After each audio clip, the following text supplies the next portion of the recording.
num tempo muito distante, antes que reis fossem coroados em Israel, e antes que os grandes profetas levantassem suas vozes diante das multidões. Havia um homem simples, um pastor chamado Elias ben Natã. Ele não era um profeta famoso, não era sacerdote, muito menos um guerreiro condecorado. Sua vida era tecida com os fios da rotina, entre plantações modestas e a poeira das colinas ressecadas da Judéia, cuidando de um pequeno rebanho de ovelhas, numa vila esquecida pelo tempo. Mas Deus, em sua sabedoria infinita, tem um hábito misterioso e maravilhoso.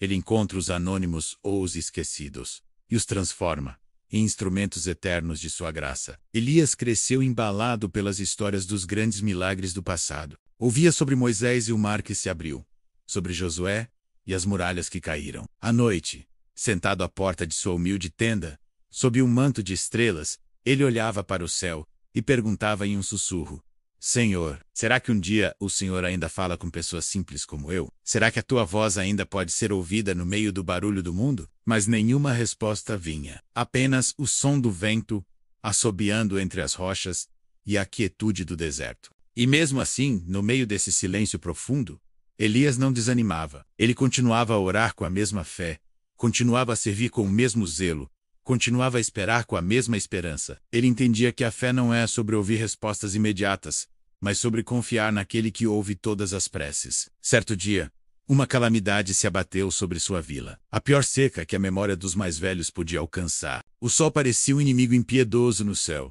queimando a terra até que ela rachasse como um vaso de barro quebrado. As plantações que antes verdes e cheias de vida, murcharam e morreram transformando-se em palha seca. Os animais, um a um, tombaram de sede e fraqueza. O som mais triste que se ouvia na vila era o choro das crianças, com fome e sede. E como quase sempre acontece em tempos de desespero, o povo começou a procurar um culpado. E para muitos, o culpado era Deus. Onde está o Deus de nossos pais? Eles gritavam.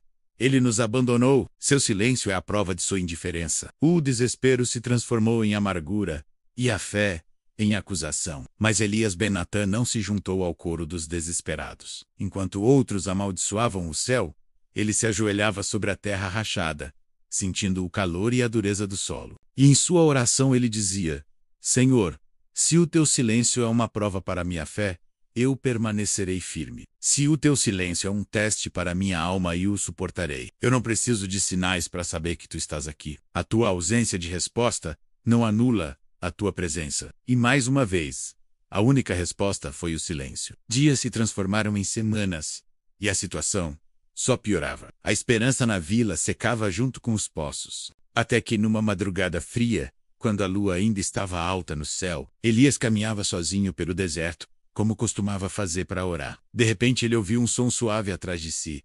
Não era o vento, não era a areia se movendo. Eram passos, passos leves, quase imperceptíveis. Ele se virou rapidamente, o coração acelerado. Não havia ninguém, apenas a imensidão vazia do deserto sob a luz prateada da lua. Ele pensou ter imaginado, mas então, uma voz, tão suave quanto a brisa da manhã, sussurrou seu nome.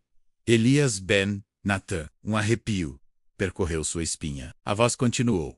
Eu nunca estive longe. Naquele instante, uma luz suave, mas poderosa, brilhou ao seu redor. Não era a luz do sol nem da lua. Era uma presença. A presença de Deus encheu o ar, e o peso da sua glória fez Elias cair de joelhos, o rosto em terra, com lágrimas escorrendo pelo rosto, misturando-se com a poeira. Ele perguntou com a voz embargada: Senhor, por que o Senhor se calou por tanto tempo? Por que nos deixou sofrer? E Deus, em sua infinita misericórdia, respondeu: Elias, eu não me calei. Eu estava trabalhando. O silêncio forma o espírito. Assim como o oleiro molda o barro em silêncio, aquele que me busca sem a necessidade de recompensa ou de sinais, encontra a minha essência. Porque quando tudo ao seu redor desmorona, só permanece de pé aquele que está firmado em mim, e não nas circunstâncias. Eu precisava que seu coração estivesse pronto. E então, o Senhor deu a Elias uma missão. Volte para a tua vila. Vá e diga ao povo: a chuva está chegando. Elias hesitou. Mas, Senhor, não há uma única nuvem no céu. E Deus insistiu.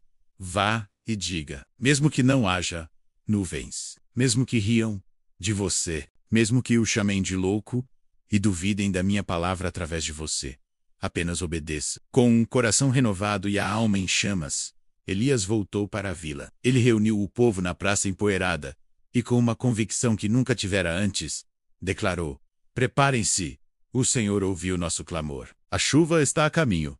Ninguém acreditou. Alguns zombaram abertamente, rindo de sua cara.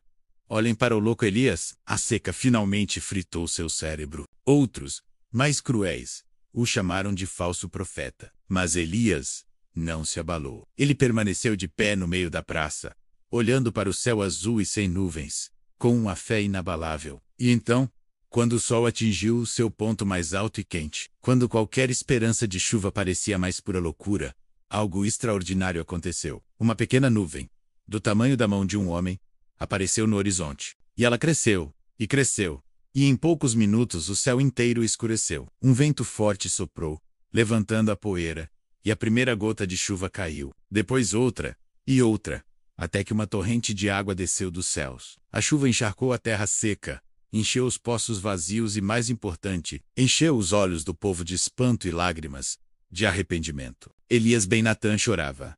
Mas ele não chorava pela chuva. Ele chorava porque finalmente entendeu em sua totalidade. Deus nunca o havia abandonado.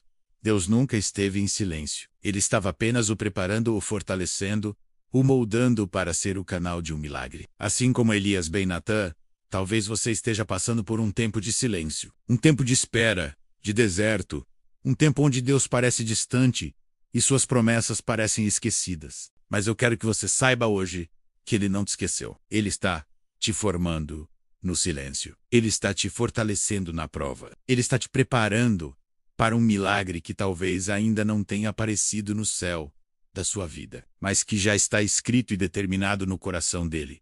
O silêncio de Deus não é ausência, é preparação. Confie no processo. Permaneça firme na fé. A sua chuva está a caminho. Se esta mensagem tocou o seu coração, não saia deste vídeo sem escrever aqui nos comentários: "Senhor, eu confio mesmo no teu silêncio." Sua declaração de fé pode fortalecer outra pessoa. Deixe seu like, compartilhe com alguém que precisa ouvir essa palavra e inscreva-se no canal Momento com Deus. Porque aqui, todos os dias, nós acreditamos que o céu fala com você. Fique aí na paz.